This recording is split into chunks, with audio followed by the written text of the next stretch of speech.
أعوذ بالله من الشيطان الرجيم إنما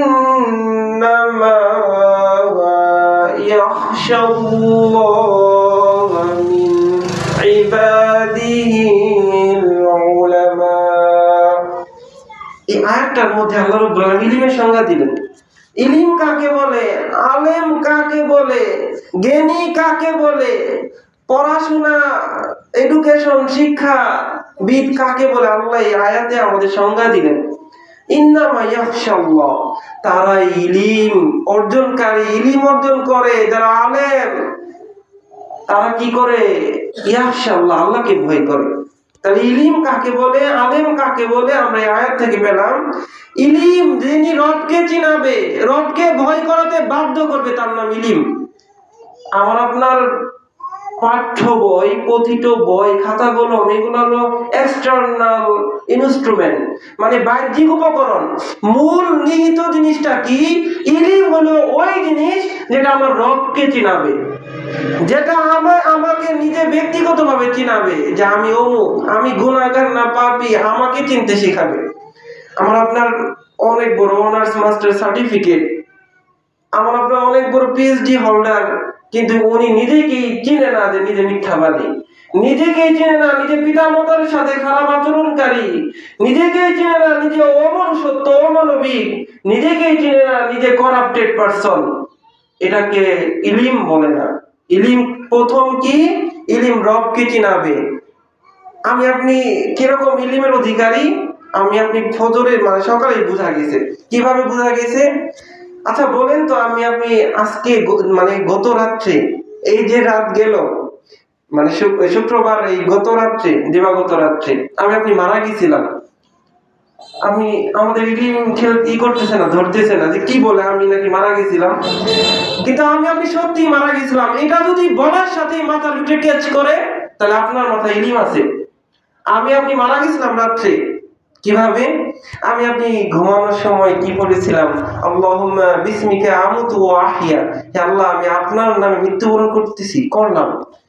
আমি আপনি মারা গেলাম, রাত্রে মারা গেছিলাম। তাছাড়া আমরা ঘুম থেকে ওঠার পরে যদি রবকে স্মরণ করতে পারি, এর নাম ইলিম। ইলিম কি করে? ইলিম সার্টিফিকেটে থাকে না, ইলিম থাকে তার প্র্যাকটিসে। একজন মানুষ অনেক বড় ইঞ্জিনিয়ার, ইলেকট্রিশিয়ান, কিন্তু সে মনে করেন কারেন্টের তার দিয়ে বা কারেন্টের তার যে ছিঁড়ছে সিম্পল, এটা জোড়া লাগাতে পারে না। আপনারা কি তাকে ইলেকট্রিশিয়ান মানবেন? তাকে কি বেতন দিবেন? আরে তুমি কিসের ইলেকট্রিশিয়ান, তুমি তো প্র্যাকটিক্যালি কিছু পারতেছো না। আমরা যে আলেম, আমরা যে ইলমের অধিকারী, নিজেকে কিভাবে জাস্টিফাই করব, পিউরিফাই করব, নিজেকে কিভাবে মাপবো? প্রথম যদি আপনি রবকে স্মরণ করতে পারেন, রবের নিদর্শনগুলোকে অনুভব করতে পারেন, ঘুম থেকে ওঠার পরে যদি এটা রিয়েলাইজ করতে পারেন যে আমি তো রাত্রে মারা গেছিলাম, যিনি আমাকে জাগিয়ে দিলেন, জাগ্রত করলেন, তিনি আমার রব। এই রবকে চিনতে পারার নামই হলো ইলিম। বুঝতে পারছি? যদি আমরা রবকে চিনতে পারি, তার নাম ওই চেনার যে মাধ্যম, তার নাম ইলিম।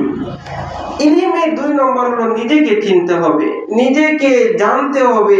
আমি আপনি আঙ্গুলটা ওই দিকে দেই, ওই ব্যক্তি অমুক, ওই ব্যক্তি এটা, সেই ব্যক্তি সেটা, কিন্তু আমাদের দিকে 3টা আঙ্গুল আসে, এটা আমরা খেয়াল করি না। আমি আপনি অমুকের দোষ নিয়ে এখন আর টিভি চ্যানেল পত্রিকা লাগে না। প্রত্যেকটা মানুষের মুখই এখন অনেক বড় জার্নালিস্ট। অমুক বাড়ির খবর, অমুকের খবর, তমুকের খবর। আপনি নিজেকে যখন চিনতে পারবেন, আরে আমার মুখ তো কে দিছে? রব দিছে। এই মুখ দিয়ে আমি অন্য নামে গীবত করতেছি। আপনি যদি নিজেকে অনুধাবন করতে পারেন, এটার নাম ইলিম। ইলিম কাকে বলে বুঝতেছি আমরা? আমরা যদি ইলিম এর মতো, আল্লাহ প্রদত্ত ইলিম, আল্লাহকে ভয় করার মতো ইলিম, নিজেকে চিনার মতো ইলিম, পিতা মাতা কত দামি সম্পদ, এগুলা চিনার মতো যদি আমরা ইলিম অর্জন করতে পারি, সেটা হবে দ্বীনি ইলিম। সেটা হবে আল্লাহর পক্ষ থেকে যে ইলিমের কথা বলা হয়েছে সেটা। ইলিমের কিছু গুরুত্বের দিকে যাই। ইলিম কি? ইলিম কাকে বলে? ইলিম চিনবেন কিভাবে? যে ইলমটা আল্লাহকে চিনতে শিখায়, যে ইলমটা নিজেকে চিনতে শিখায়, যে ইলমটা নিয়ামতকে অনুভব করতে শিখায়, যে ইলমটা পিতামাতার কত মহা মূল্যবান দামি সম্পদ এটা চিনতে শিখায়, তার নাম ইলম।